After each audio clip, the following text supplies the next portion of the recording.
Welcome back, everybody, to the Marathon Mortgage Happy Hour. We are back again. Are you going to address how this is the second take of this podcast? I didn't want to talk about it, but since we brought it up, somebody didn't record audio. That's me. I didn't do it. Somehow. I don't know how I messed it up, but I did. And we're back here again on Friday, so this is going to be a one-take Drake, and we're going to upload it tonight. So, I'm like, what's that? It was a shame because the first one was like perfect. Probably the best one we've done so far. Don't do it, dude. Okay, it wasn't that flawless. It was flawless. Anyway, I am Mike Witzak, loan officer here at Marathon Mortgage. You are? Rory Farrell, also loan officer here at Marathon Mortgage. And, we drink a beer and we talk about mortgage stuff, so let's get into it. Cool. You want to talk about the beer? You don't know anything about this beer. What do we have here? Forest and Maine is the brewery from Ambler. Super well known in the area and, in fact, well known throughout the country. Just like very well regarded. I, Michael Witzak, have heard of Forest and Maine. There you go. That goes to tell you something. All right. I do feel bad. The first take that we took, I can insert a clip here of the beer we drank. It was like very fancy. It was aged. It was like a sour. My reaction was this. It's on the screen right now. But it's just mute. There's no sound, so I apologize. But it was literally a beer that I have been aging in my cellar for like 7 or 8 years. Yeah, it just makes me And feel we popped worse. it open for a special occasion for this podcast, and the IT department, the audio-visual department blew it. So this beer is called Strange Rituals. It is a lager. It's from Forest and Maine. Forest and Maine, they do a lot of lagers, and we talked in a previous episode, the Myers Brewing Company episode about lagering, why a lot of craft breweries don't do a lot of lagers. The time in the tank is like 3 times as long as an ale.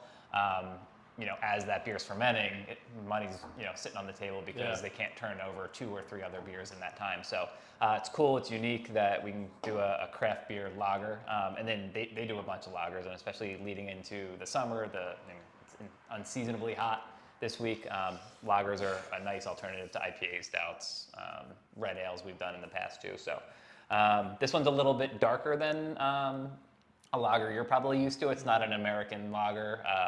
This is more like a German lager. They do a lot of Munich malt, so it's a little redder. It's got to be a little bit like breadier, biscuitier, but definitely still dry. So let me know what you think.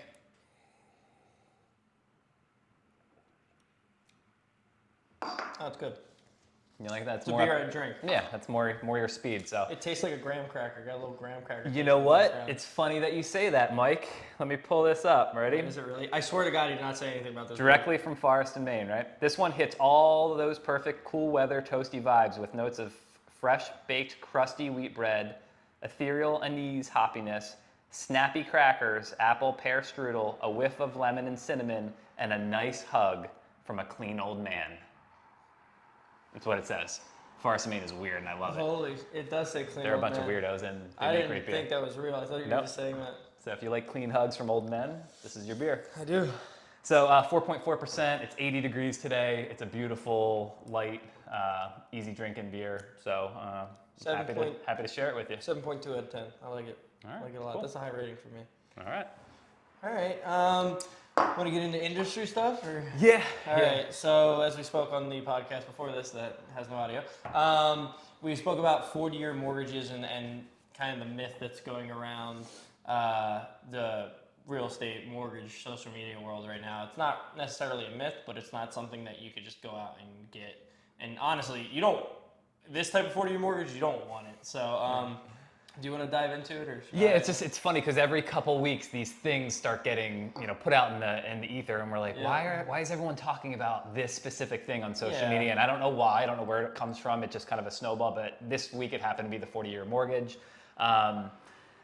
Basically, FHA is offering a 40-year mortgage modification. So if you currently have an FHA mortgage, you're going into default, you can't make your payments. They help you by allowing you to modify your current 30-year mortgage, or whatever it ends up being, maybe a 15-year mortgage, out to a 40-year mortgage, which then lowers your monthly payment.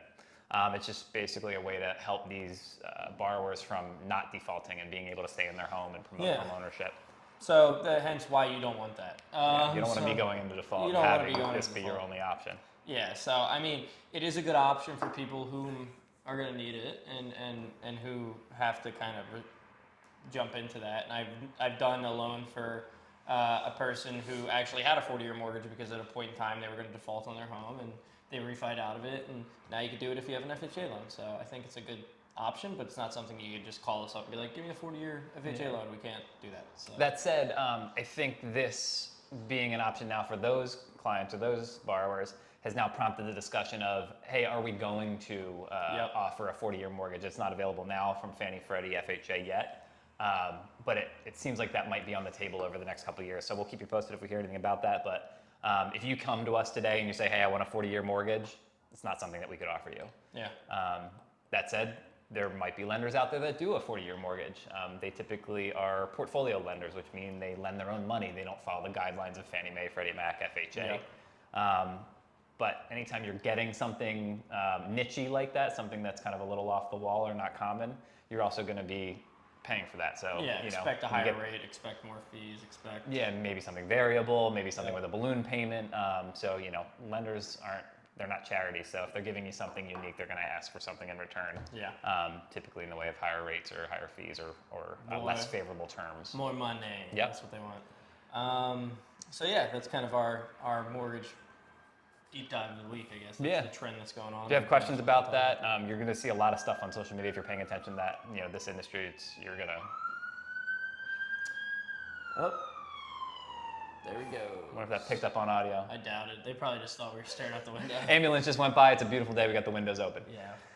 So, 40-year mortgages, FHA, not a real thing, but not a real thing. I don't know how to really describe it, but that's what it is. So, what's your win for the week? I have my win. Do your win. I forget what my win was on the first episode. Maybe you can plug it in here. We can do a voiceover. My win is, I'll do a voiceover. Hi, my name's Rory Farrell. I'll put the clip over that, what I just did there. All right.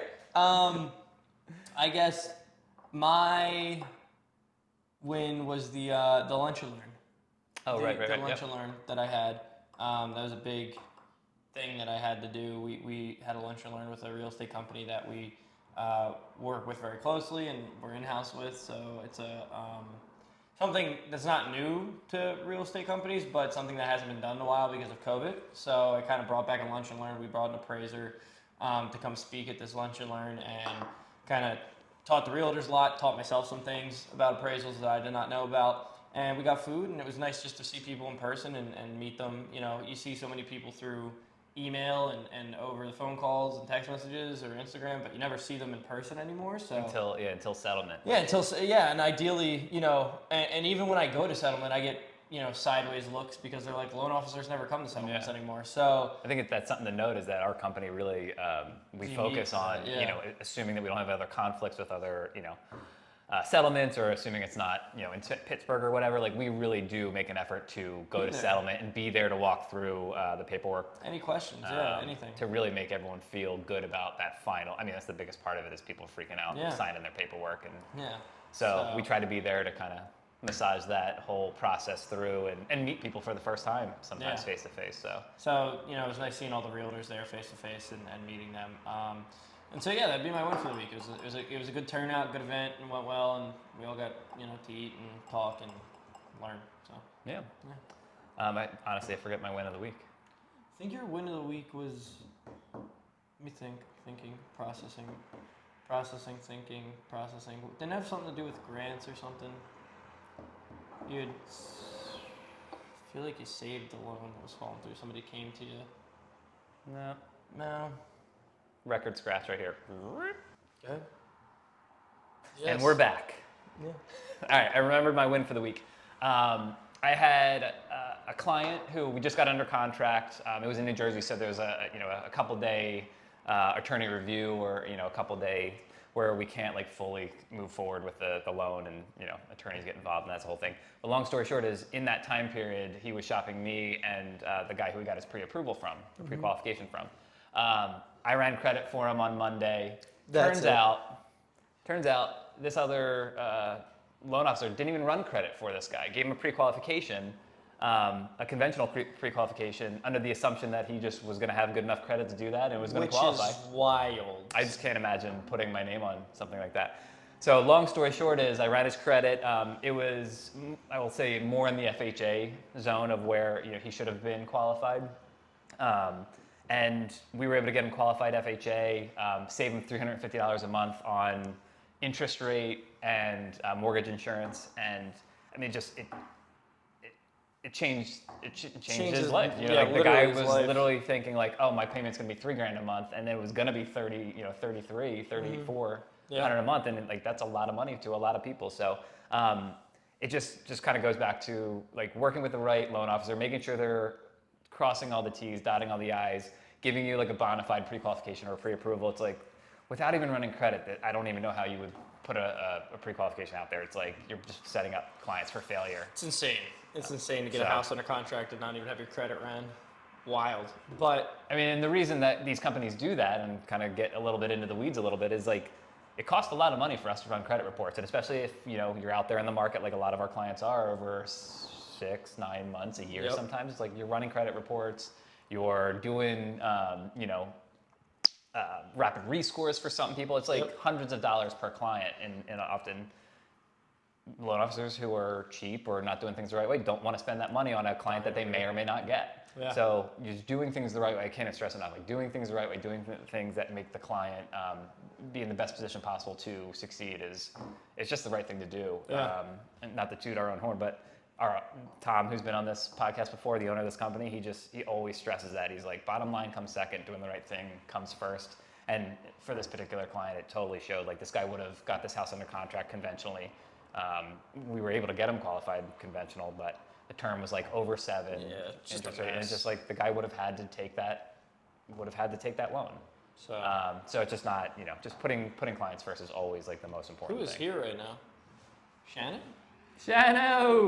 Shannon's here. Anyway, I guess we'll wrap it up there. Wrap it up, yeah. Enjoy the rest of your week. Enjoy this beautiful Friday. Go out and spend some time with the family. Yeah, go out on a hike. Go ride some dirt bikes. That's what I'm going to be doing.